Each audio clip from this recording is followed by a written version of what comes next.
सूरज ने अब भी उगने का फैसला नहीं किया था। गोयास के ग्रामीण इलाकों का आसमान धूसर बादलों की एक मोटी चादर से ढका हुआ था, मानो दिन भी यह देखने से हिचकिचा रहा हो कि क्या होने वाला है। हवा हल्के से बह रही थी, लाल धूल को एक कच्ची सड़क पर घसीट रही थी जिसे समय ने लगभग भुला दिया था।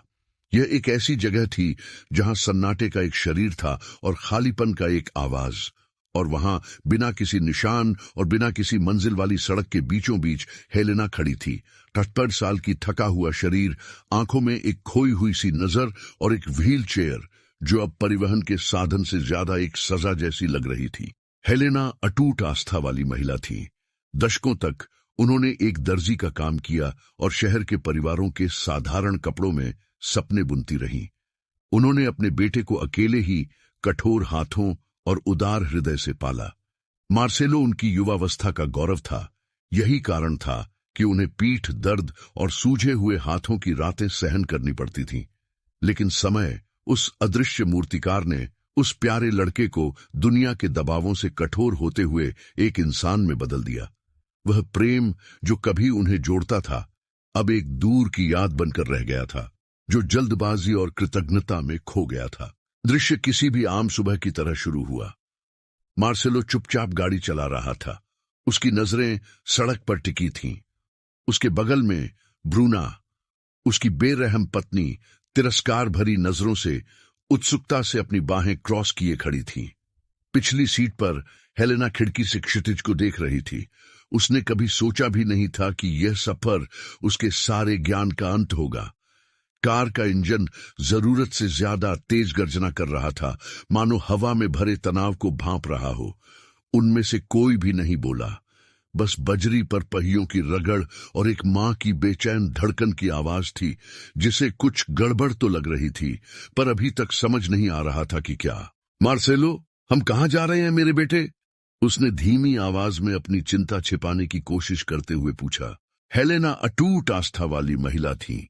दशकों तक उन्होंने एक दर्जी का काम किया और शहर के परिवारों के साधारण कपड़ों में सपने बुनती रहीं।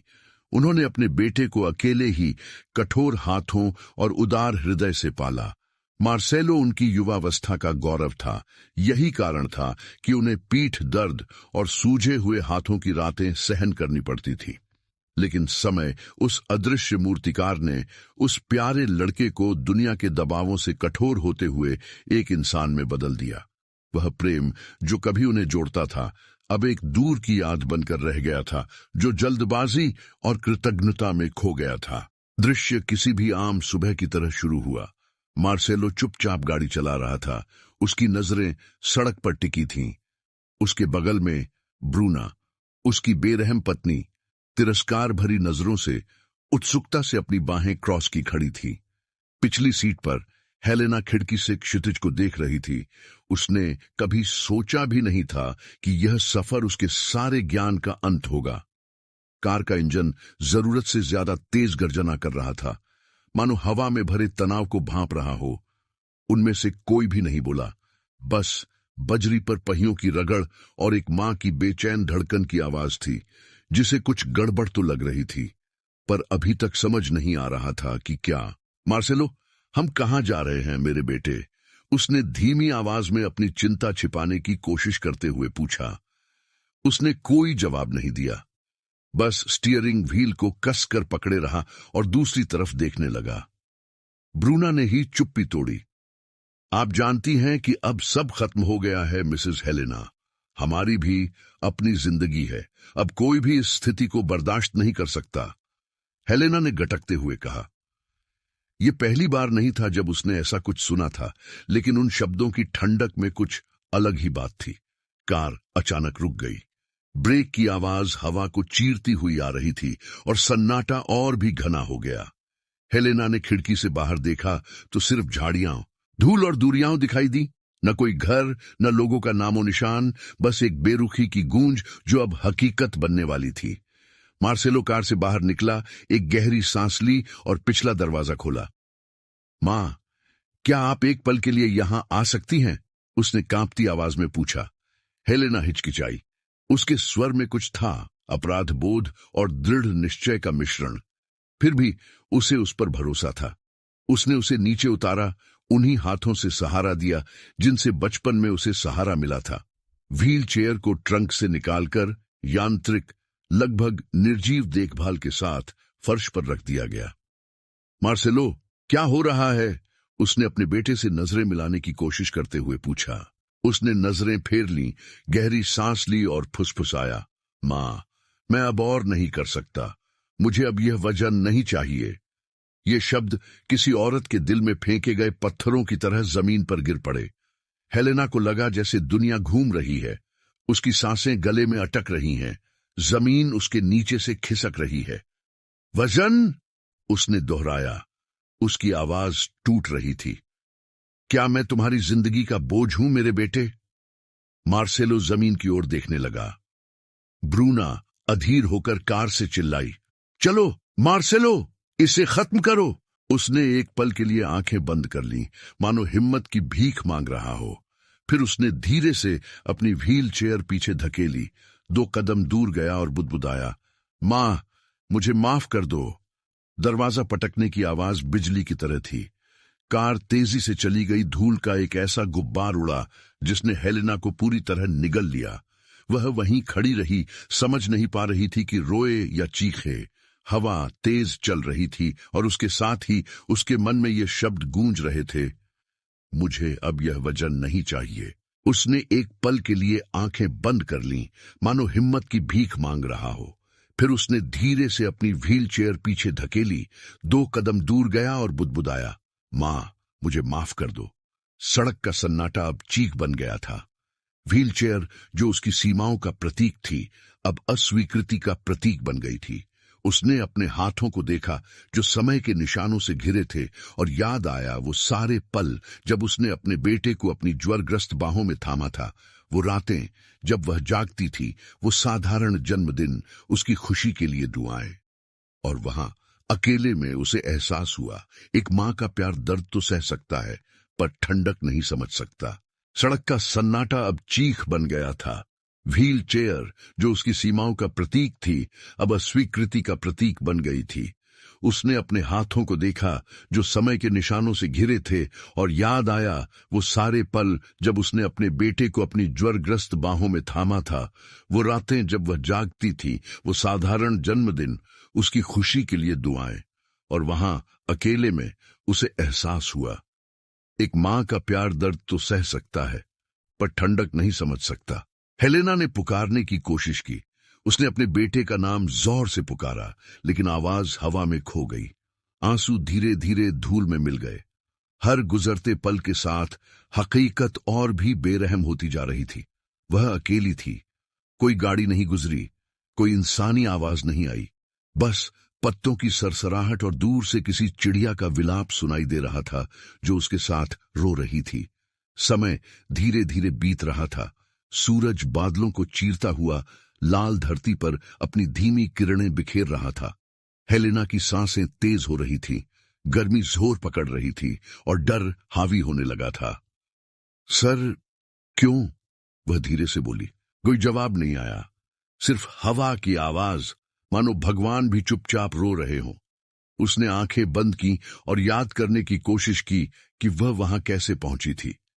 वह घरेलू हादसा जिसने उसे कुर्सी पर बिठा दिया था, उसके पैरों का दर्द जो अब कम नहीं होता, और सब पर निर्भर होने की शर्मिंदगी।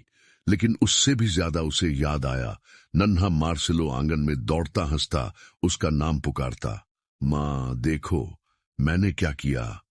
उसने टेढ़े मेढ़े चित्र दिखाते हुए कहा, जिन्हें उसने गर्व से दीवार पर चिपकाया था। समय धीरे धीरे बीत रहा था। सूरज बादलों को चीरता हुआ लाल धरती पर अपनी धीमी किरणें बिखेर रहा था। हेलेना की सांसें तेज हो रही थीं, गर्मी जोर पकड़ रही थी और डर हावी होने लगा था। आध्यात्मिक पीड़ा के आगे शारीरिक पीड़ा नगण्य थी।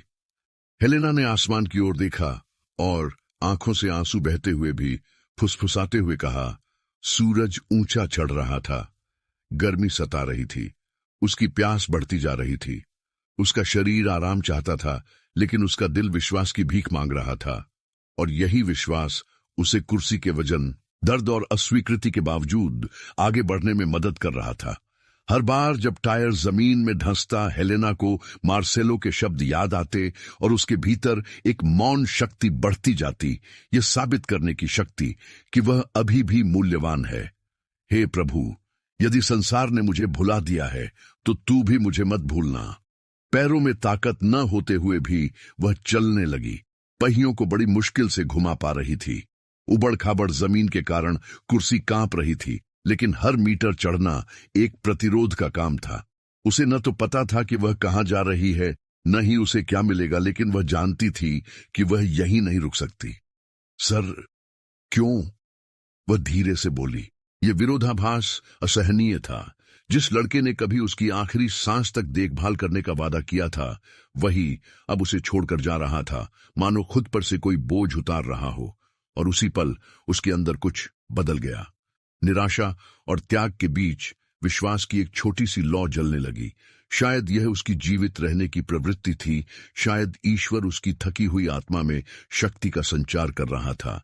लेकिन उसे लगा, लंबे समय में पहली बार, कि वह पूरी तरह अकेली नहीं थी। हेलेना ने पुकारने की कोशिश की। उसने अपने बेटे का नाम जोर से पुकारा, लेकिन आवाज हवा में खो गई। आंसू धीरे धीरे धूल में मिल गए। हर गुजरते पल के साथ हकीकत और भी बेरहम होती जा रही थी। वह अकेली थी। कोई गाड़ी नहीं गुजरी, कोई इंसानी आवाज नहीं आई।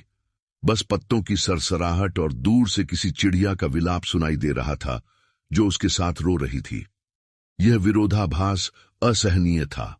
जिस लड़के ने कभी उसकी आखिरी सांस तक देखभाल करने का वादा किया था, वही अब उसे छोड़कर जा रहा था, मानो खुद पर से कोई बोझ उतार रहा हो। आध्यात्मिक पीड़ा के आगे शारीरिक पीड़ा नगण्य थी। हेलेना ने आसमान की ओर देखा और आंखों से आंसू बहते हुए भी फुसफुसाते हुए कहा, हे प्रभु, यदि संसार ने मुझे भुला दिया है तो तू भी मुझे मत भूलना। और उसी पल उसके अंदर कुछ बदल गया। निराशा और त्याग के बीच विश्वास की एक छोटी सी लौ जलने लगी। शायद यह उसकी जीवित रहने की प्रवृत्ति थी। शायद ईश्वर उसकी थकी हुई आत्मा में शक्ति का संचार कर रहा था। लेकिन उसे लगा, लंबे समय में पहली बार, कि वह पूरी तरह अकेली नहीं थी। पैरों में ताकत न होते हुए भी वह चलने लगी। पहियों को बड़ी मुश्किल से घुमा पा रही थी। उबड़ खाबड़ जमीन के कारण कुर्सी कांप रही थी, लेकिन हर मीटर चढ़ना एक प्रतिरोध का काम था।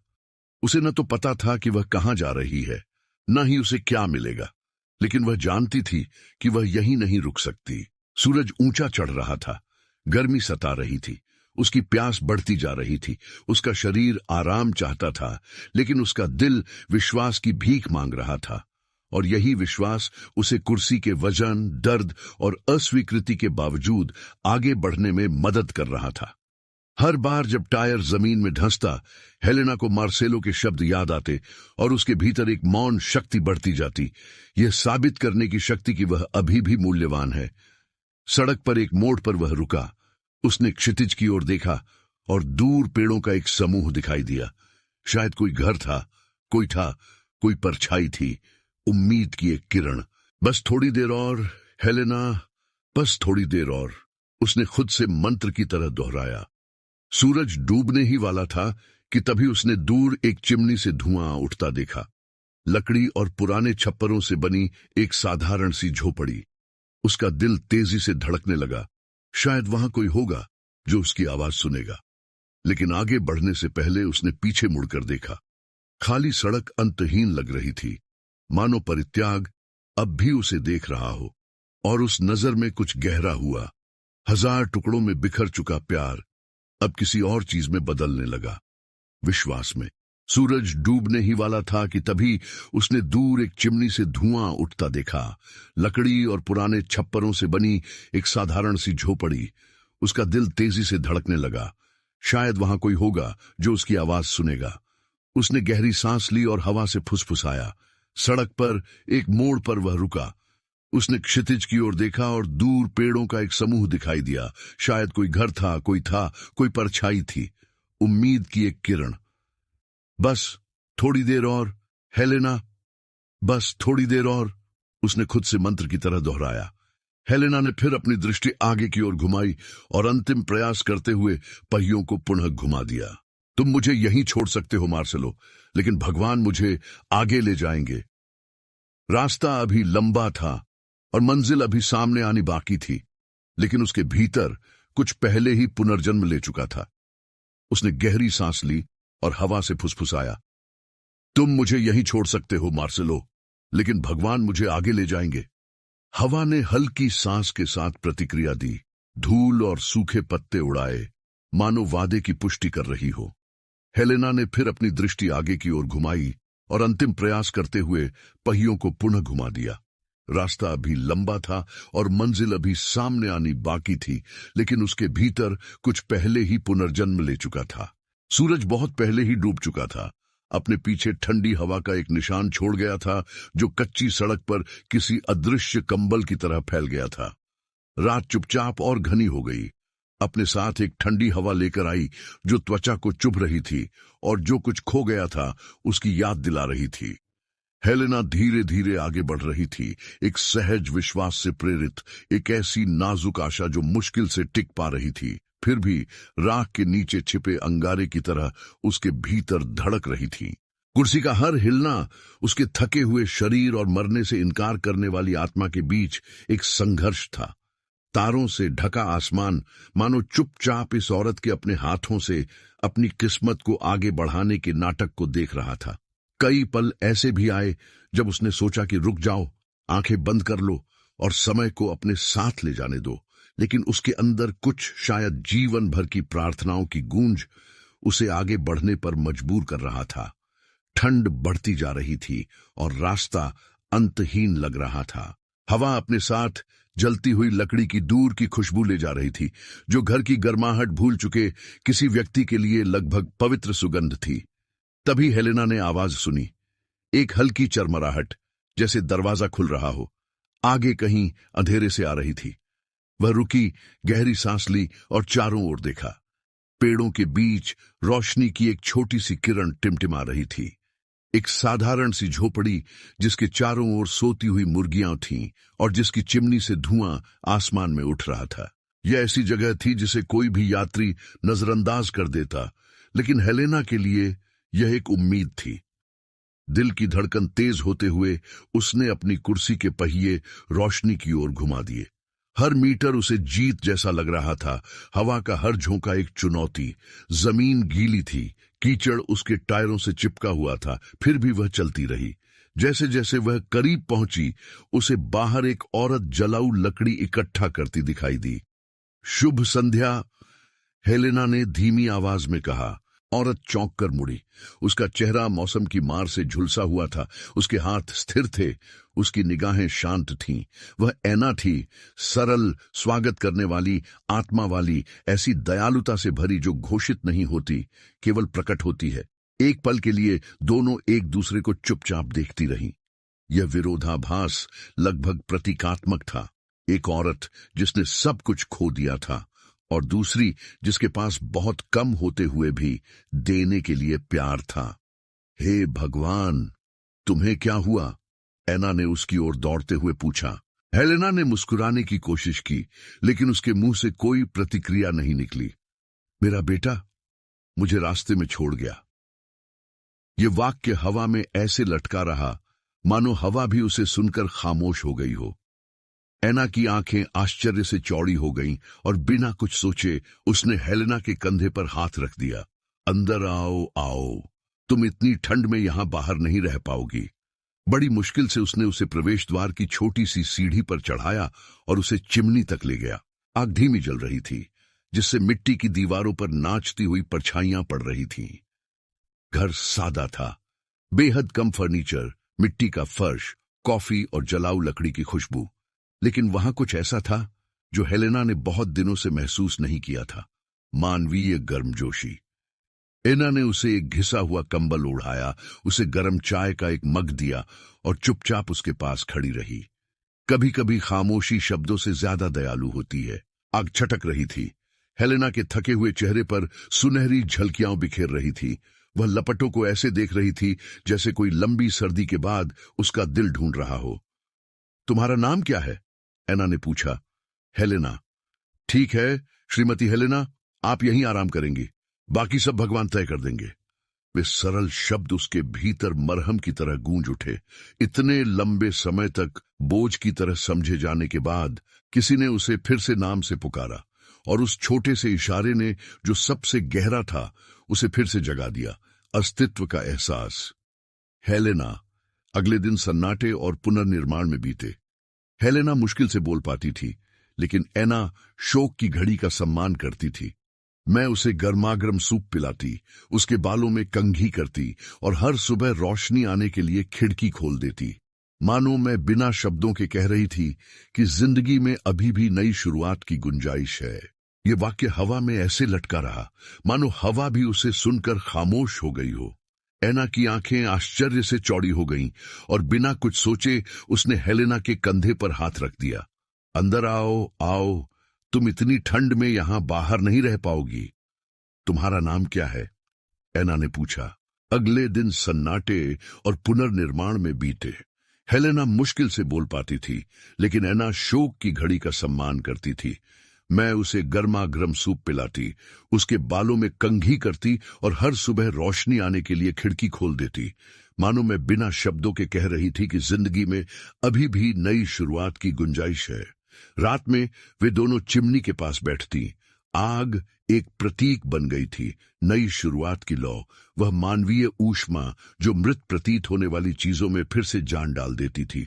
हेलेना ने आग में देखा और खुद को वहां पाया, गायब, पर अभी भी जल रही थी। एना उसे अपने बचपन, फसलों और शहर के साधारण त्योहारों की कहानियां सुनाती, और हेलेना धीरे धीरे मुस्कुराती हुई सुनती। कभी कभी मैं रो पड़ती, कभी कभी मैं बस अपनी आंखें बंद कर लेती और उस गर्मी को, उस ठंड को भरने देती जो त्याग ने छोड़ दी थी। समय के साथ हेलेना मदद करने लगी। शुरुआत में ये छोटे मोटे काम थे, कपड़े तह करना, मेज लगाना, एना के सिलाई करते समय करघा पकड़ना। फिर एक दिन उसने एक नोटबुक और पेन मांगा। मैं कुछ पुरानी रेसिपीज लिखना चाहती हूं, उसने शर्माते हुए कहा। एना हैरान रह गई। क्या तुम खाना बनाती हो? हेलेना पहली बार मुस्कुराई। मैंने खाना बनाया, अपने बेटे के लिए, पड़ोसियों के लिए। मुझे हमेशा तंदूर में पकती रोटी की खुशबू बहुत अच्छी लगती थी। अगले दिन घर में एक अलग ही खुशबू फैली। मक्के के आटे के केक की खुशबू हवा में घुली हुई थी, जलती हुई लकड़ी की खुशबू के साथ। एना रसोई में दाखिल हुई और उसने हेलेना को पास्ता के कटोरे को ध्यान से हिलाते हुए पाया। देखो डोना हेलेना, कितनी खूबसूरत है, उसने भावुक होकर कहा। हेलेना जलते हुए तंदूर की ओर देखकर मुस्कुराई। जानती हो क्या मजाक है एना? आग तबाह तो करती है, लेकिन गर्म भी करती है। यह इस बात पर निर्भर करता है कि हम उसका इस्तेमाल कैसे करते हैं। मैंने खुद को अंदर से जलाने में इतना समय बिताया कि मैं भूल ही गई कि यह किसी और को भी गर्म कर सकती है। हेलेना पहली बार मुस्कुराई। मैंने खाना बनाया, अपने बेटे के लिए, पड़ोसियों के लिए। मुझे हमेशा तंदूर में पकती रोटी की खुशबू बहुत अच्छी लगती थी। अगले दिन घर में एक अलग ही खुशबू फैली। मक्के के आटे के केक की खुशबू हवा में घुली हुई थी, जलती हुई लकड़ी की खुशबू के साथ। एना रसोई में दाखिल हुई और उसने हेलेना को पास्ता के कटोरे को ध्यान से हिलाते हुए पाया। देखो डोना हेलेना, कितनी खूबसूरत है, उसने भावुक होकर कहा। हेलेना जलते हुए तंदूर की ओर देखकर मुस्कुराई। जानती हो क्या मजाक है एना? आग तबाह तो करती है, लेकिन गर्म भी करती है। यह इस बात पर निर्भर करता है कि हम उसका इस्तेमाल कैसे करते हैं। मैंने खुद को अंदर से जलाने में इतना समय बिताया कि मैं भूल ही गई कि यह किसी और को भी गर्म कर सकती है। वह वाक्य प्रार्थना की तरह हवा में लटका हुआ था। दोनों ने साथ मिलकर काम करना शुरू कर दिया। हेलेना ने उन्हें आसान रेसिपी सिखाई, चीज ब्रेड, डोनट्स, कॉर्न केक, और एना उन्हें गांव में बेचने लगी। जल्द ही पड़ोसियों को घर से आती हुई खुशबू का एहसास होने लगा। बच्चे उत्सुकता से दरवाजा खटखटाने लगे। बड़े बुजुर्ग लोग बातें करने आ गए। हेलेना, जो पहले अदृश्य थी, अब याद आने लगी।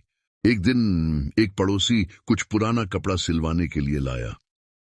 श्रीमती हेलेना, क्या आप अब भी सिलाई करती हैं? उसने एक पल सोचा, अपने कांपते हाथों को देखा और जवाब दिया, मैं अब भी चीजों में प्यार सिलती हूं। मुझे यही करना आता है। और इस तरह दिन ब दिन हेलेना को फिर से अपनी उपयोगिता का एहसास होने लगा। व्हील चेयर अब सीमाओं का नहीं बल्कि गतिशीलता का प्रतीक बन गई थी। विश्वास का, विजय का, उद्देश्य का। हर सिलाई, हर पका हुआ केक एक मौन प्रार्थना थी और उसके हृदय की गहराई में एक भावना पनप रही थी, कृतज्ञता। एना, जिसने आश्रय दिया था, को बदले में कुछ ऐसा मिलने लगा जिसकी उसने उम्मीद नहीं की थी, बुद्धि। हेलेना के पास एक दुर्लभ प्रतिभा थी कि वह उन जगहों पर अर्थ देख पाती थी जहां दूसरों को सिर्फ दर्द दिखाई देता था। उसने कहा कि जिंदगी सिलाई की तरह है, कभी कभी धागा टूट जाता है, लेकिन आप हमेशा नए सिरे से शुरुआत कर सकते हैं। दोनों एक दूसरे से अभिन्न हो गए। घर जो कभी खामोश था अब हंसी, खुशबू और हेलेना को बचपन के रेडियो से याद आने वाले पुराने गानों से गूंज रहा था। चिमनी की आग कभी नहीं बुझती थी। ठंडी सुबहों में भी एना उसे जलाए रखती थी।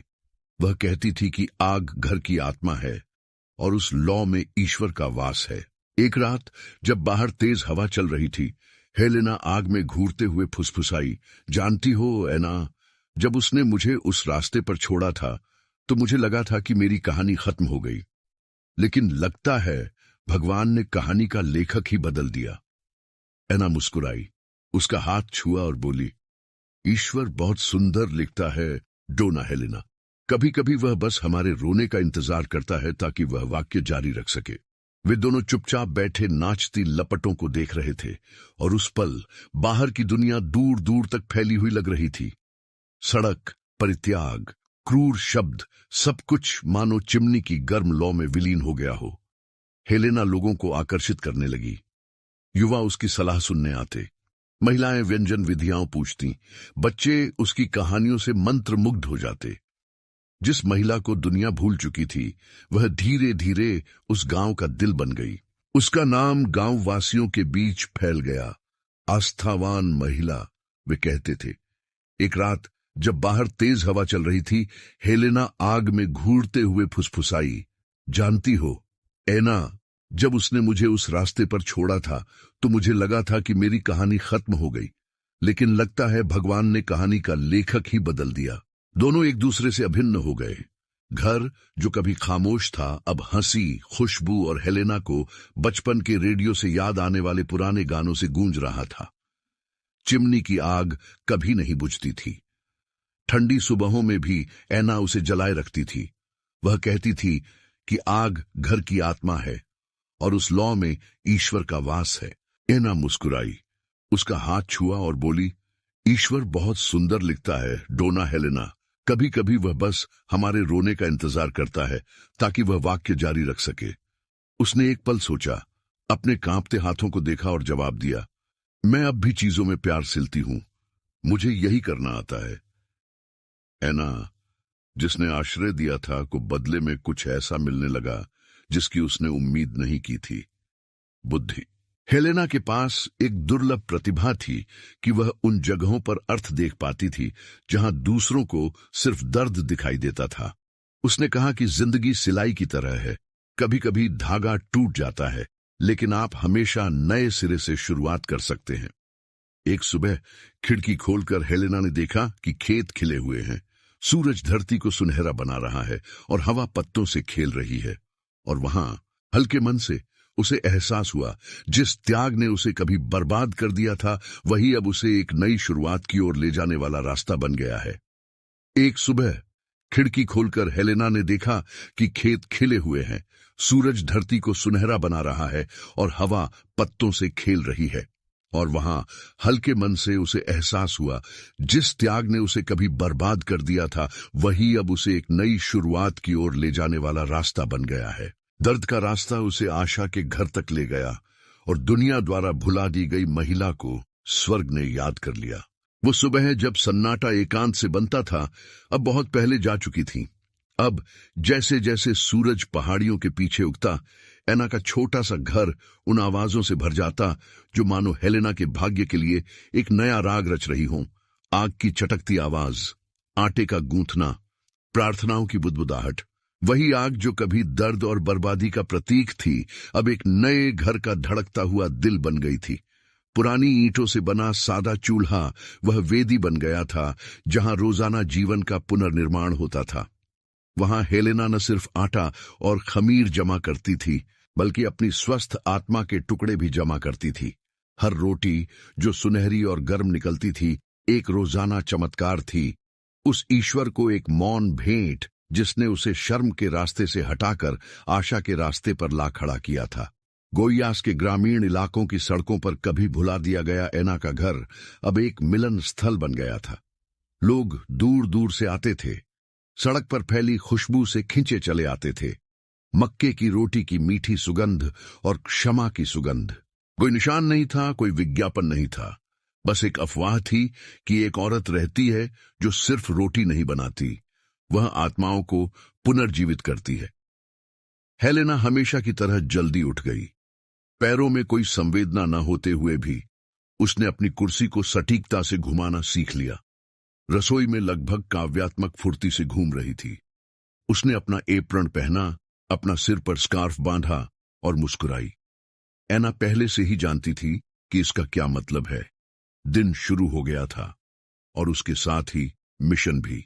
सूर्योदय के समय पहले ग्राहक पहुंचे।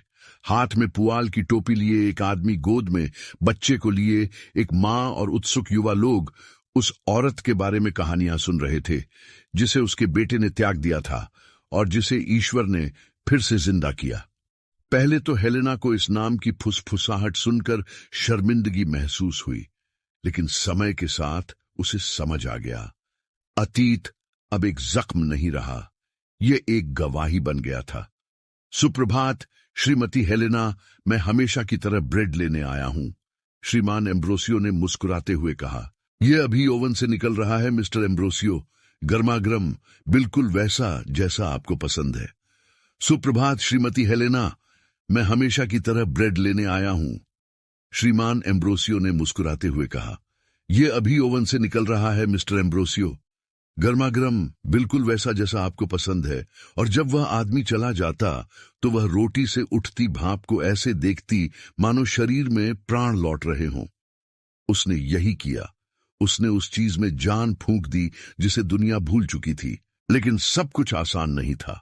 कभी कभी सुबह के सन्नाटे में जब आग बुझ जाती और घर पर अंधेरा छा जाता, हेलेना को अभी भी सड़क के सपने आते। वह खुद को फिर से अकेला छोड़ती हुई, ट्रक की आवाज धीमी होती, अपने बेटे का ठंडा चेहरा धूल में गायब होता हुआ देखती। वह पसीने से तरबतर, तेज धड़कनों से भरी, सीने में पुराने दर्द से जकड़ी हुई उठी। एना, जो हमेशा सतर्क रहती, धीरे धीरे पास आई। क्या आपने फिर सपना देखा श्रीमती हेलेना? मैंने सपना देखा था, अभी भी दर्द हो रहा है। और दर्द तो होगा ही मेरे दोस्त, लेकिन दर्द का भी एक मकसद होता है। क्या तुमने गौर नहीं किया? इसी दर्द ने यहां आग लगाई है। हेलेना ने अब बुझी हुई चिमनी की ओर देखा और राख में एना के शब्दों की सच्चाई देखी। दर्द ही चमत्कार का ईंधन था। समय के साथ वह छोटा सा घर पूरे गांव के लिए रोशनी का एक दीप बन गया। जिन महिलाओं के पति मर चुके थे, वे सलाह लेने आती थीं। लक्ष्यहीन युवा काम मांगते थे। अकेले बुजुर्ग बस बातें करने आते थे। और हेलेना, जो हमेशा शांत रहती थी, सबका स्वागत करती थी। उसने कहा कि वहां मौजूद हर व्यक्ति के पास कुछ न कुछ देने के लिए था, चाहे वह कोई कहानी हो, कोई याद हो या कोई प्रार्थना। एक दिन क्लारा नाम की एक युवती प्रकट हुई। उसका चेहरा मुरझाया हुआ था, आंखें रोने से सूजी हुई थीं। वह चुपचाप बैठी हेलेना को रोटी गूंथते हुए देख रही थी। जैसे ही हवा में उसकी खुशबू फैलने लगी, वह बोली, मैं आज सब कुछ छोड़ देने वाला था, जब तक कि मुझे सड़क से आती हुई गंध महसूस नहीं हुई। हेलेना ने ऊपर देखा और मुस्कुराई। तो भगवान ने तुम्हें शब्द भेजने से पहले खुशबू भेजी। लड़की रो पड़ी और हेलेना ने बिना कुछ कहे उसे गरम रोटी का एक टुकड़ा दे दिया। कभी कभी विश्वास भोजन के रूप में प्रकट होता है। एना ही थी जिसने यह विचार दिया, डोना हेलेना, क्यों ना हम इसे और बड़ा बनाए? हम बेच सकें, ज्यादा लोगों की मदद कर सकें, जरूरतमंदों को रोजगार दे सकें। आप क्या सोचती हैं? हेलेना एक पल के लिए चुप रही। उसकी नजरें दूर और सोच में डूबी हुई थीं। मुझे लगता है कि रोटी ही बहाना है। हम यहाँ जो बेचते हैं वह उम्मीद है। मैंने सपना देखा था, अभी भी दर्द हो रहा है। और दर्द तो होगा ही मेरे दोस्त, लेकिन दर्द का भी एक मकसद होता है। क्या तुमने गौर नहीं किया? इसी दर्द ने यहां आग लगाई है। समय के साथ वह छोटा सा घर पूरे गांव के लिए रोशनी का एक दीप बन गया। जिन महिलाओं के पति मर चुके थे वे सलाह लेने आती थीं। लक्ष्यहीन युवा काम मांगते थे। अकेले बुजुर्ग बस बातें करने आते थे। और हेलेना, जो हमेशा शांत रहती थी, सबका स्वागत करती थी।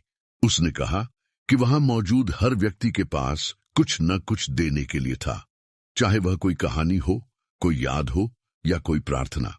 लेकिन सब कुछ आसान नहीं था। कभी कभी सुबह के सन्नाटे में जब आग बुझ जाती और घर पर अंधेरा छा जाता, हेलेना को अभी भी सड़क के सपने आते। वह खुद को फिर से अकेला छोड़ती हुई, ट्रक की आवाज धीमी होती, अपने बेटे का ठंडा चेहरा धूल में गायब होता हुआ देखती। वह पसीने से तरबतर, तेज धड़कनों से भरी, सीने में पुराने दर्द से जकड़ी हुई उठी। ऐना, जो हमेशा सतर्क रहती, धीरे धीरे पास आई। और इस तरह पाउ द एस्ट्राडा का जन्म हुआ। एक साधारण सा नाम, फिर भी अर्थपूर्ण। कुछ ही हफ्तों में ये बात पूरे मोहल्ले में फैल गई। जो एक जीवित रहने के प्रयास के रूप में शुरू हुआ था, वह एक छोटे से सामुदायिक केंद्र में बदल गया। महिलाएं व्यंजन विधि सीखने आती थीं, बच्चे रोटी पैक करने में मदद करते थे, और जो पैसा इकट्ठा होता था उसका इस्तेमाल सबसे गरीब पड़ोसियों के लिए दवाइयां और किराने का सामान खरीदने में किया जाता था। पुराना त्याग का मार्ग मोक्ष का मार्ग बन गया था। शहर के अधिकारियों ने खबर सुनी। गोयानिया से एक पत्रकार घटना की रिपोर्टिंग करने आया। कैमरे लगाए गए, सवाल पूछे गए और तस्वीरें ली गईं। आटे से सने एप्रन वाली हेलेना ने विनम्रता से जवाब दिया, यह मेरा चमत्कार नहीं था, यह ईश्वर का चमत्कार था। उन्होंने त्याग का उपयोग करके मुझे सिखाया कि सच्चा प्यार क्या होता है। जिस बेटे ने मुझे छोड़ा था, उसी ने मुझे दूसरों का साथ कभी न छोड़ना सिखाया। कहानी वायरल हो गई। अचानक हेलेना को सड़क पर रहने वाली वह बूढ़ी औरत, जो उम्मीद बन गई, कहा जाने लगा। दूसरे राज्यों से भी लोगों ने पत्र, दान और कृतज्ञता के शब्द भेजे। कुछ लोगों ने कहा कि जब तक उन्होंने हेलेना की कहानी नहीं सुनी, तब तक उन्होंने जिंदगी से हार मान ली थी। लेकिन अंदर ही अंदर हेलेना अभी भी मार्सेलो के भूत से जूझ रही थी। पूर्णिमा की रातों में जब चिमनी में आग तेज होती, तो वह आसमान की ओर देखती और अपने बेटे के बारे में सोचती। क्या वह ठीक है? क्या वह चैन से सो रहा है? क्या उसे कोई अपराध बोध हो रहा है? एना ने सन्नाटा देखा। एक दिन वह समझ जाएगा, डोना हेलेना, समय ही एकमात्र ऐसा न्यायाधीश है जो गलतियां नहीं करता। और वह मुस्कुराई और स्वीकार किया कि वह क्या नहीं बदल सकती। पुराना त्याग का मार्ग मोक्ष का मार्ग बन गया था। कहानी वायरल हो गई। अचानक हेलेना को सड़क पर रहने वाली वह बूढ़ी औरत, जो उम्मीद बन गई, कहा जाने लगा। दूसरे राज्यों से भी लोगों ने पत्र, दान और कृतज्ञता के शब्द भेजे। कुछ लोगों ने कहा कि जब तक उन्होंने हेलेना की कहानी नहीं सुनी, तब तक उन्होंने जिंदगी से हार मान ली थी। लेकिन अंदर ही अंदर हेलेना अभी भी मार्सेलो के भूत से जूझ रही थी। पूर्णिमा की रातों में जब चिमनी में आग तेज होती, तो वह आसमान की ओर देखती और अपने बेटे के बारे में सोचती। क्या वह ठीक है? क्या वह चैन से सो रहा है? क्या उसे कोई अपराध बोध हो रहा है? एना ने सन्नाटा देखा। एक दिन वह समझ जाएगा, डोना हेलेना, समय ही एकमात्र ऐसा न्यायाधीश है जो गलतियां नहीं करता। और वह मुस्कुराई और स्वीकार किया कि वह क्या नहीं बदल सकती। एक रविवार पूरा गांव घर के सामने इकट्ठा हुआ। यह पाउ द एस्ट्राडा का जन्मदिन था। संगीत, हंसी और ताजे पके केक की अनोखी खुशबू थी। हेलेना अपनी कुर्सी पर बैठी लोगों को गाते, नाचते और गले मिलते हुए देख रही थी। वह साधारण उत्सव सफलता से कहीं बढ़कर किसी चीज का उत्सव था। यह दर्द पर जीवन की जीत थी। एक लड़का जंगली फूलों का गुलदस्ता लेकर आया। आपके लिए मिसेस हेलेना, मां ने कहा था कि आप गांव की जान हैं। वह भावुक होकर फूल पकड़े हुए बोली, और तुम इस बात का सबूत हो कि दिल अब भी धड़कता है। चूल्हा जलता रहा, अग्नि परिवर्तन के शाश्वत प्रतीक के रूप में प्रज्वलित होती रही। वही अग्नि जिसने कभी आंसू जलाए थे, अब नियति को आकार दे रही थी। जब लोग जश्न मना रहे थे, हेलेना ने एक पल के लिए अपनी आंखें बंद कर लीं। मन ही मन उसने अपने बेटे की आवाज सुनी, मुझे वह वजन नहीं चाहिए। लेकिन अब वे शब्द उसे दुख नहीं पहुंचाते। उसने मन ही मन उत्तर दिया, यही वजन था जिसने मुझे मजबूत बनाया मार्सेलो। दर्द का वजन मेरे पंख बन गया। अगले हफ्ते नई उपलब्धियों से भरे रहे। एक स्थानीय स्कूल ने हेलेना से छात्रों को अपनी कहानी सुनाने के लिए कहा।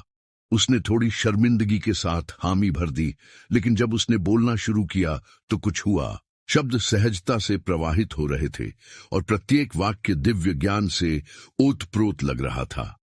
युवा रो पड़े, शिक्षक भावुक हो गए और अंत में उसने कहा, जब सब कुछ बिखर जाता है तो ऐसा इसीलिए होता है क्योंकि ईश्वर उसे अपने तरीके से फिर से बनाना चाहता है। मैंने अपना संतुलन खो दिया और तभी मैंने उड़ना सीखा। तालियां बज उठीं। हेलेना चुपचाप लेकिन हल्के मन से घर लौट आई, मानो उसने आखिरी बची हुई परछाई को आजाद कर दिया हो। समय बीतता गया। पाव दा एस्ट्राडा एक मील का पत्थर बन गया। देश भर से दान आने लगे और घर के बगल में एक छोटा सा गोदाम भी बन गया। हमेशा विनम्र रहने वाली हेलेना ने कहा, यह मेरी नहीं है, मैं तो बस ईश्वर द्वारा दर्द की कगार पर बोया गया बीज हूं। अगस्त की एक सुबह एक पिकअप ट्रक सड़क पर आकर रुका। इंजन की आवाज सुनकर पुरानी यादें ताजा हो गईं और हेलेना की रीढ़ में सिहरन दौड़ गई। एना ने गौर किया, सब ठीक तो है? जब लोग जश्न मना रहे थे, हेलेना ने एक पल के लिए अपनी आंखें बंद कर लीं। मन ही मन उसने अपने बेटे की आवाज सुनी, मुझे वह वजन नहीं चाहिए। हेलेना ने कोई जवाब नहीं दिया। गेट खुला और एक आदमी कार से उतरा। उसका चेहरा मुरझाया हुआ था, दाढ़ी बिखरी हुई थी और उसकी नजरें खोई हुई थीं। वह मार्सेलो था। चूल्हा जलता रहा, अग्नि परिवर्तन के शाश्वत प्रतीक के रूप में प्रज्वलित होती रही। वही अग्नि जिसने कभी आंसू जलाए थे, अब नियति को आकार दे रही थी। उसने मन ही मन उत्तर दिया, यही वजन था जिसने मुझे मजबूत बनाया मार्सेलो। दर्द का वजन मेरे पंख बन गया। अगले हफ्ते नई उपलब्धियों से भरे रहे। एक स्थानीय स्कूल ने हेलेना से छात्रों को अपनी कहानी सुनाने के लिए कहा। उसने थोड़ी शर्मिंदगी के साथ हामी भर दी, लेकिन जब उसने बोलना शुरू किया तो कुछ हुआ। लेकिन अब वे शब्द उसे दुख नहीं पहुंचाते। शब्द सहजता से प्रवाहित हो रहे थे और प्रत्येक वाक्य दिव्य ज्ञान से ओतप्रोत लग रहा था। युवा रो पड़े, शिक्षक भावुक हो गए और अंत में उसने कहा, वह भावुक होकर फूल पकड़े हुए बोली, और तुम इस बात का सबूत हो कि दिल अब भी धड़कता है। लेकिन असली चमत्कार अभी बाकी था। अगस्त की एक सुबह एक पिकअप ट्रक सड़क पर आकर रुका। इंजन की आवाज सुनकर पुरानी यादें ताजा हो गईं और हेलेना की रीढ़ में सिहरन दौड़ गई। एना ने गौर किया, सब ठीक तो है? हेलेना ने कोई जवाब नहीं दिया। गेट खुला और एक आदमी कार से उतरा। उसका चेहरा मुरझाया हुआ था, दाढ़ी बिखरी हुई थी और उसकी नजरें खोई हुई थीं। वह मार्सेलो था। ऐसा लग रहा था जैसे दुनिया रुक गई हो। वह लड़खड़ाते हुए कुछ कदम चला। मां, सिसकियों के बीच बोला गया यह शब्द बिजली की तरह हवा में गूंज उठा। एना भावुक होकर पीछे हट गई। हेलेना एक पल के लिए स्थिर खड़ी रही, अपने बेटे को देखती रही, वही जो उसे रास्ते में छोड़ गया था। लेकिन अब कुछ अलग था। नफरत गायब हो चुकी थी, बस रह गई थी तो बस करुणा। तुम आ गए मार्सेलो। मैंने तुम्हें टीवी पर देखा था। मुझे समझ नहीं आ रहा कि क्या कहूं। तो फिर कुछ मत बोलो, बैठ जाओ, रोटी ओवन से निकल रही है। उसने कांपते हुए आज्ञा मानी। वह रो पड़ा, अपने अफसोस को रोक नहीं पाया। हेलेना ने अपनी कुर्सी घुमाकर भट्टी की तरफ कर दी और एक सुनहरी रोटी निकाली, वही रोटी जो उसके ठीक होने का प्रतीक थी। उसने उसे मेज पर रखा और 2 टुकड़ों में तोड़ दिया। खाओ बेटा, माफी भी खिलाती है। मार्सेलो फूट फूट कर रोने लगा। मां, मुझे माफ कर दो, मैं कायर था। मैं उसने बीच में ही टोकते हुए उसका हाथ छू लिया। तुम्हारे कहने से पहले ही भगवान ने मुझे ठीक कर दिया। मैंने तुम्हें बहुत पहले माफ कर दिया था। खाओ बेटा, माफी भी खिलाती है। सिसकियों के बीच बोला गया यह शब्द बिजली की तरह हवा में गूंज उठा। ऐसा लग रहा था जैसे दुनिया रुक गई हो। चूल्हे की आग उनकी आंखों में झलक रही थी और वहां गर्म रोटी की खुशबू और रोने की आवाज के बीच चमत्कार पूरा हो गया। वह लड़खड़ाते हुए कुछ कदम चला। मां, तुम आ गए मार्सेलो। मैंने तुम्हें टीवी पर देखा था। मुझे समझ नहीं आ रहा कि क्या कहूं। चूल्हे की आग उनकी आंखों में झलक रही थी और वहां गर्म रोटी की खुशबू और रोने की आवाज के बीच चमत्कार पूरा हो गया। जिस महिला को दुनिया भूल चुकी थी उसे पुनर्जीवित कर दिया गया, सिर्फ प्रेम से नहीं बल्कि उद्देश्य से। उस दोपहर हल्की हवा चल रही थी जिससे गर्मागर्म ब्रेड और ताजे पके हुए मक्के के केक की मीठी खुशबू हवा में फैल रही थी। हेलेना की छोटी सी बेकरी अब उस शहर का धड़कता हुआ दिल बन गई थी जिसे पहले शायद ही कोई जानता था। हल्के रंगों से रंगी दीवारें नई शुरुआत और खामोश चमत्कारों की कहानियां समेटे हुए थीं। हंसी, बातचीत और प्यालों की खनक के बीच जिंदगी चलती रही। लेकिन उस दिन नियति ने अपनी पवित्र विडंबना के साथ एक नया अध्याय लिखने का फैसला किया, न्याय का अध्याय जो बिना मांगे ही आ जाता है। मार्सेलो हिचकिचाते कदमों से दरवाजे में दाखिल हुआ। उसकी आंखें किसी अदृश्य बोझ को ढोते हुए थकी हुई लग रही थीं। उसने महंगे कपड़े पहने थे, लेकिन उसके हाव भाव ऐसे थे जैसे किसी ने पैसों से ज्यादा कुछ खो दिया हो। उसने उत्सुकता से इधर उधर देखा, इस बात से अनजान कि उसका अतीत काउंटर के पीछे से उसे देख रहा था। हेलेना अब सफेद बालों और समय के निशान वाले चेहरे के साथ एक ग्राहक की सेवा कर रही थी। उसका एप्रन साफ था और उसकी मुस्कान किसी ऐसे व्यक्ति की तरह शांत थी जिसे वहां शांति मिली हो जहां दुनिया ने उसे आश्रय नहीं दिया था। हालांकि उसकी आंखें उस पर टिकी थीं, वही चेहरा जिसे उसने कभी रियर व्यू मिरर में देखा था, सड़क की धूल में गायब हो रहा था। मार्सेलो ने कॉफी और मिठाई का ऑर्डर दिया। वेट्रेस इस संयोग से अनजान उसे शहद और दालचीनी वाला केक परोस रही थी जो हेलेना ने उन दिनों बनाया था जब ठंड रूह को चीरती थी और सिर्फ गर्म रोटी की खुशबू ही दिल को सुकून देती थी। उसने पहला निवाला लिया और खामोश हो गया। स्वाद अलग था, गहरा, यादों से भरा हुआ, जिसे वह ठीक से पहचान नहीं पाया। एक मिठास जो बोलती हुई लग रही थी, मानो चीनी के हर दाने में पछतावे का एक टुकड़ा छिपा हो। यह कैंडी किसने बनाई? उसने उत्सुकता भरी आधी मुस्कान के साथ पूछा। हेलेना, जो अब तक देख रही थी, शांति से पास आई। उसकी आवाज धीमी लेकिन दृढ़ थी, जैसे बारिश से पहले की हवा। एक औरत जिसे आपने कभी बोझ कहा था। मार्सेलो का कॉफी का गला रुंध गया। वह आश्चर्य से ऊपर देख रहा था। समय थम सा गया। मां और बेटे के पुनर्मिलन की आवाज सुनते हुए बेकरी मानो खामोश हो गई। उसने उसमें असंभव को देखा।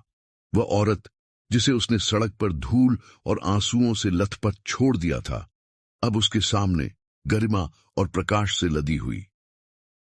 कोई भी शब्द उसके किए को मिटा नहीं सकता था, लेकिन हेलेना की नजर, वह शांत, जीवंत नजर, उसे किसी भी निंदा से ज्यादा जोर से भेद रही थी। मां! उसकी आवाज कांप रही थी, लगभग बचकानी, मानो वह माफी मांग रहा हो, जबकि उसका अपना दिल अब यह नहीं मानता था कि वह इसके लायक है। समय ने मुझे तुम्हारी दुनिया से निकालकर अपनी दुनिया में नौकरी पर रख लिया है, उसने काउंटर पर कपड़ा रखते हुए कहा। यह वाक्य मुक्ति के एक मौन गान की तरह हवा में तैर रहा था। मार्सेलो ने अपना सिर झुका लिया। उसके चेहरे पर आंसू बह रहे थे। अतीत तेजी से वापस लौट आया। वह क्षण जब उसने कार का दरवाजा बंद किया, कुर्सी के जमीन से टकराने की आवाज, सड़क पर उसके रोने की दूर से आती गूंज। हर याद अब उसके भीतर जलती हुई एक ज्वाला थी, और उस ज्वाला के सामने वह गर्व जो उसे थामे हुए था, विलीन होने लगा। हेलेना बदले की भावना से नहीं, बल्कि जीत की भावना से मुस्कुराई। सच्चा ईश्वरीय न्याय दंड नहीं देता, बल्कि रूपांतरित करता है। वह जानती थी कि उसने जो कष्ट सहा वही उसके उत्थान का साधन था। इस बात का प्रमाण कि प्रेम जब प्रतिदान न मिले तो मरता नहीं, बस स्थान बदल लेता है। एक मां के रूप में उसने जो खोया, ईश्वर ने उसे उद्देश्यपूर्ण रूप से वापस लौटा दिया।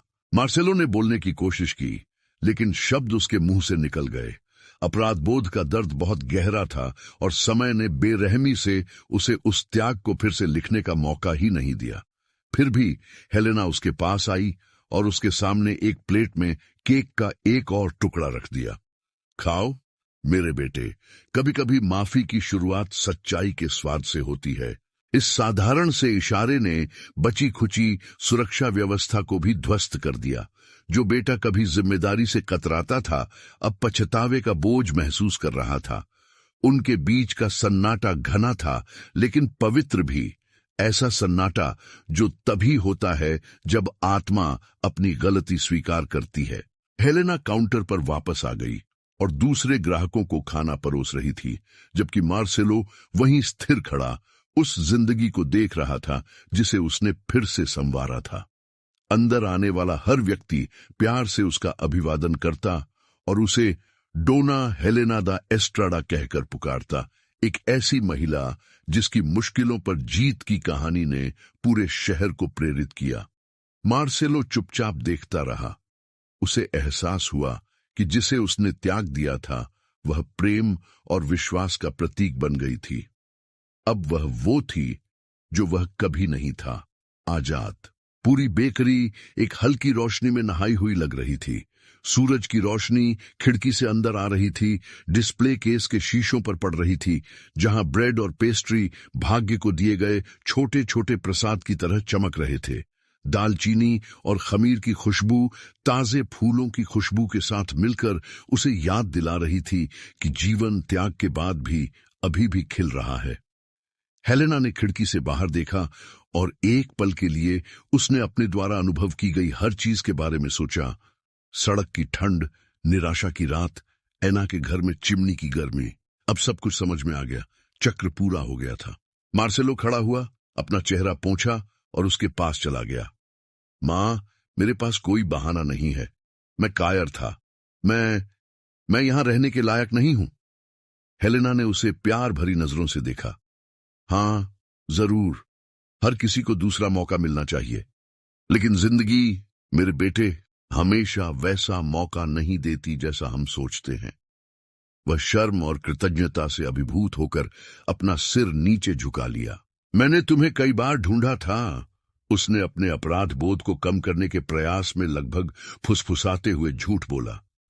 तुम्हें मुझे ढूंढने की जरूरत नहीं थी मार्सेलो, उसने शांति से जवाब दिया। मां का प्यार हमेशा अपने बच्चे को ढूंढ लेता है, तब भी जब वह खुद को खो देता है। जवाब ने उसे अंदर तक तोड़ दिया। उसने अपने आंसू रोकने की कोशिश की, लेकिन रोक नहीं पाया। वह बच्चों की तरह रोया और बरसों बाद पहली बार उसे फिर से इंसान होने का एहसास हुआ। हेलेना ने उसे थोड़ी देर के लिए गले लगाया, माफ करने के लिए नहीं, बल्कि इस तरह जैसे समझ रही हो कि वक्त ने उसे वो सिखा दिया है जो शब्द नहीं सिखा सकते। जब मार्सेलो बेकरी से बाहर निकला तो सूरज ढल रहा था और आसमान नारंगी और सुनहरे रंग में रंग गया था। उसने पीछे मुड़कर देखा तो दरवाजे के ऊपर लिखा बोर्ड देखा, पेस दा एस्पेरांका, हेलेना दा एस्ट्राडा द्वारा स्थापित। उसका गला रुंध गया। नियति ने अपने मौन न्याय से एक भारी कीमत वसूल की थी, लेकिन कीमत बिल्कुल सही थी। सुकून की तलाश में प्यार खोना और फिर से माफी पाना जब मांगने के लिए कुछ न बचा हो। हेलेना वहीं खड़ी खिड़की से बाहर देख रही थी। उसका दिल शांत था। अब न कोई गुस्सा था, न दर्द, बस एक तृप्ति का एहसास। उसने जो मिठाई चखी, वही उसने सड़क पर ठंडी रातों में आंसुओं और आटे को मिलाकर बनाई थी, ये विश्वास करते हुए कि ईश्वर अब भी उस पर नजर रख रहा है। और वह देख रहा था, क्योंकि उस पल सब कुछ अपनी जगह पर आ गया। त्याग, दर्द, जीत, पुनर्मिलन, मानो स्वर्ग ने स्वयं कहा हो। अब हेलेना, यह भार प्रकाश में बदल गया है। दरवाजे की घंटी फिर बजी और वह अगले ग्राहक को देखकर मुस्कुराई। जिंदगी चलती रही, रोशनी भरी, सुकून भरी और खुशियों से भरपूर। गोयास की पहाड़ियों के पीछे सूरज ढलने लगा था। आसमान सुनहरे और आग के रंगों से रंग रहा था। छोटा सा शहर एक कोमल, लगभग स्वर्गीय रोशनी में नहा रहा था, जबकि ताजी पकी हुई ब्रेड की खुशबू सड़कों पर फैल रही थी। बेकरी काउंटर से हेलेना ने जीवन की शांतिपूर्ण हलचल देखी। चौक में खेलते बच्चे, हाथों में हाथ डाले चलते जोड़े, दूर से कोई पुराना गाना बजता रेडियो। यह एक और दिन का अंत था, लेकिन उसके लिए यह शांति की अनंतता की शुरुआत भी थी। हेलेना अपनी अनुकूलित कुर्सी पर टिकी हुई खड़ी थी। उसकी नजरें धीरे धीरे छटकते हुए तंदूर पर टिकी थीं, लपटें मानो उसकी मौन विजय का जश्न मना रही हों। उस तंदूर में उसने न केवल आटा और खमीर रखा था, बल्कि अपनी कहानी के टुकड़े भी रखे थे। हर रोटी जो निकलती थी उस औरत का एक टुकड़ा लिए हुए थी, जिसे कभी सड़क किनारे छोड़ दिया गया था और जिसे अब सब डोना हेलेना दा एस्पेरांका कहकर पुकारते थे। तंदूर से निकलती गर्मी सिर्फ शारीरिक नहीं थी, ये वही गर्मी थी जिसे ईश्वर ने उसके भीतर फिर से जगा दिया था, जिसने जख्म को ताकत में, अस्वीकृति को पुनर्जन्म में बदल दिया था। बाहर कुछ ग्राहक उत्साह से बातें कर रहे थे। हेलेना ने एक महिला को यह कहते सुना, वह महिला तो एक जीता जागता चमत्कार है। दूसरी ने कहा, किसने सोचा था कि सड़क पर रहने वाली वह लड़की शहर का दिल बन जाएगी। वह चुपचाप विनम्रता से मुस्कुराई। उसके चेहरे पर कोई गर्व नहीं था, बस कृतज्ञता थी। जिंदगी अपनी तमाम कठिनाइयों के बावजूद उस रोटी की तरह मीठी हो गई थी जो उसने चूल्हे से निकाली थी। खिड़की से हवा धीरे धीरे बह रही थी, पर्दों को हिला रही थी और सूर्यास्त की खुशबू ला रही थी। हेलेना ने आसमान की ओर देखा और एक गहरी सांस ली। उसे वह दिन याद आ गया जब वह सड़क पर अकेली खड़ी थी।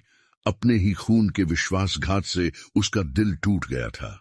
अब वह याद उसे चुभती नहीं थी, अब वह बस उसकी आत्मा के कोने में छिपी एक पुरानी तस्वीर थी। वह जानती थी कि भाग्य अपना कर्ज चुकाता है और बहुत भारी कर्ज चुकाता है, लेकिन वह यह भी जानती थी कि ईश्वर अपने असीम न्याय में किसी भी आंसू को व्यर्थ नहीं जाने देता। कभी कभी जिसे दुनिया वजन कहती है, भगवान उसे उद्देश्य कहते हैं। उसने भट्टी के अंदर लपटों को नाचते हुए देखा। जिस वजन को दुनिया ने नकार दिया, भगवान ने उसे पंखों में बदल दिया। बाहर कुछ ग्राहक उत्साह से बातें कर रहे थे। हेलेना ने एक महिला को यह कहते सुना, वह महिला तो एक जीता जागता चमत्कार है। दूसरी ने कहा, किसने सोचा था कि सड़क पर रहने वाली वह लड़की शहर का दिल बन जाएगी। वह चुपचाप विनम्रता से मुस्कुराई। उसके चेहरे पर कोई गर्व नहीं था, बस कृतज्ञता थी। जिंदगी अपनी तमाम कठिनाइयों के बावजूद उस रोटी की तरह मीठी हो गई थी जो उसने चूल्हे से निकाली थी। खिड़की से हवा धीरे धीरे बह रही थी, पर्दों को हिला रही थी और सूर्यास्त की खुशबू ला रही थी। हेलेना ने आसमान की ओर देखा और एक गहरी सांस ली। उसे वह दिन याद आ गया जब वह सड़क पर अकेली खड़ी थी। अपने ही खून के विश्वासघात से उसका दिल टूट गया था। अब वह याद उसे चुभती नहीं थी, अब वह बस उसकी आत्मा के कोने में छिपी एक पुरानी तस्वीर थी। वह जानती थी कि भाग्य अपना कर्ज चुकाता है और बहुत भारी कर्ज चुकाता है, लेकिन वह यह भी जानती थी कि ईश्वर अपने असीम न्याय में किसी भी आंसू को व्यर्थ नहीं जाने देता। कभी कभी जिसे दुनिया वजन कहती है, भगवान उसे उद्देश्य कहते हैं। उसने भट्टी के अंदर लपटों को नाचते हुए देखा। जिस वजन को दुनिया ने नकार दिया, भगवान ने उसे पंखों में बदल दिया। वाक्य जोर से बोला गया और पास में खड़ा एक कर्मचारी मुस्कुराया। उसे पूरी तरह समझ तो नहीं आया, लेकिन उन शब्दों की ताकत का एहसास हुआ। हेलेना जानती थी कि यही उसकी पूरी यात्रा का सार है। एक ऐसा जीवन जो गिरावटों से भरा है लेकिन गरिमा से टिका हुआ है। सूर्यास्त देखते हुए उसे ऐना की याद आई, वह औरत जिसने उसे उस ठंडी सड़क पर पाया था और जब दुनिया उसे भूल चुकी थी तब उसकी गरिमा को बहाल किया था। ऐना अब दूसरे शहर में रहती थी, लेकिन वह हर रविवार को घर आती थी। वे दोनों हंस पड़ी, पहली जली हुई रोटी, लंबी बिना नींद वाली रातें और चूल्हे के पास की गई प्रार्थनाओं को याद करते हुए। हेलेना जानती थी ऐना के बिना वह शायद खुद को फिर कभी नहीं पा पाती, लेकिन अंदर ही अंदर वह यह भी जानती थी कि ईश्वर ने स्वयं उस औरत को उसके रास्ते में रखा था, एक साधारण इंसान के वेश में, एक देवदूत की तरह। दरवाजे की घंटी बजी, उसकी यादें टूट गईं। बेकरी में कुछ नौजवान दाखिल हुए, जोर जोर से हंसते हुए मिठाई और चीज ब्रेड मांग रहे थे। हेलेना उन्हें प्यार से देख रही थी। हर खुश चेहरा याद दिला रहा था कि जिंदगी चलती रहती है और प्यार जब बढ़ता है कभी पुराना नहीं पड़ता। वह हमेशा की तरह उसी सावधानी से, लगभग उसी रस्मी भाव से जो उसकी प्रार्थना का रूप बन गया था, पास आई और ब्रेड परोसी। उसके लिए हर बैच एक मौन प्रार्थना थी। ईश्वर का धन्यवाद, एक और दिन के लिए जब दर्द ने उसे नहीं हराया। आसमान में अंधेरा छाने लगा था और बेकरी की बत्तियां जल उठी, जिससे कमरा गर्मजोशी और स्वागत से भर गया। हेलेना अब अकेली चाय का प्याला लिए खिड़की के पास बैठी सड़क की ओर देख रही थी।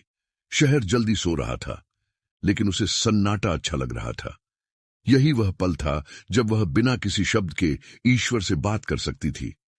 चूल्हा अभी भी चटक रहा था और रोटी की खुशबू हवा में फैली हुई थी, जो उसे याद दिला रही थी कि प्यार को भी हर दिन पोषित करने की जरूरत होती है। उसने एक पल के लिए आंखें बंद की और अतीत का दृश्य देखा।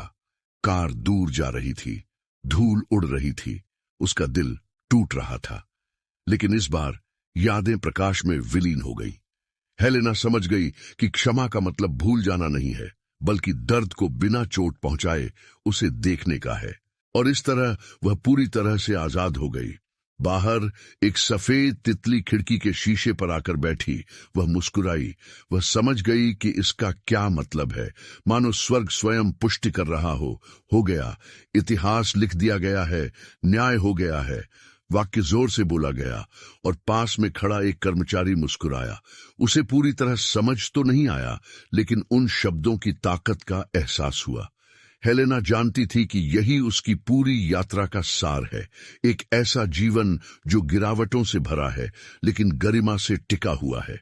सूर्यास्त देखते हुए उसे ऐना की याद आई, वह औरत जिसने उसे उस ठंडी सड़क पर पाया था और जब दुनिया उसे भूल चुकी थी तब उसकी गरिमा को बहाल किया था। ऐना अब दूसरे शहर में रहती थी, लेकिन वह हर रविवार को घर आती थी। वे दोनों हंस पड़ी, पहली जली हुई रोटी, लंबी बिना नींद वाली रातें और चूल्हे के पास की गई प्रार्थनाओं को याद करते हुए। हेलेना जानती थी ऐना के बिना वह शायद खुद को फिर कभी नहीं पा पाती, लेकिन अंदर ही अंदर वह यह भी जानती थी कि ईश्वर ने स्वयं उस औरत को उसके रास्ते में रखा था, एक साधारण इंसान के वेश में, एक देवदूत की तरह। दरवाजे की घंटी बजी, उसकी यादें टूट गईं। बेकरी में कुछ नौजवान दाखिल हुए, जोर जोर से हंसते हुए मिठाई और चीज ब्रेड मांग रहे थे। हेलेना उन्हें प्यार से देख रही थी। हर खुश चेहरा याद दिला रहा था कि जिंदगी चलती रहती है और प्यार जब बढ़ता है कभी पुराना नहीं पड़ता। वह हमेशा की तरह उसी सावधानी से, लगभग उसी रस्मी भाव से जो उसकी प्रार्थना का रूप बन गया था, पास आई और ब्रेड परोसी। उसके लिए हर बैच एक मौन प्रार्थना थी। ईश्वर का धन्यवाद, एक और दिन के लिए जब दर्द ने उसे नहीं हराया। हेलेना उठी और तंदूर के पास गई और सुनहरी रोटी का एक और टुकड़ा निकाला।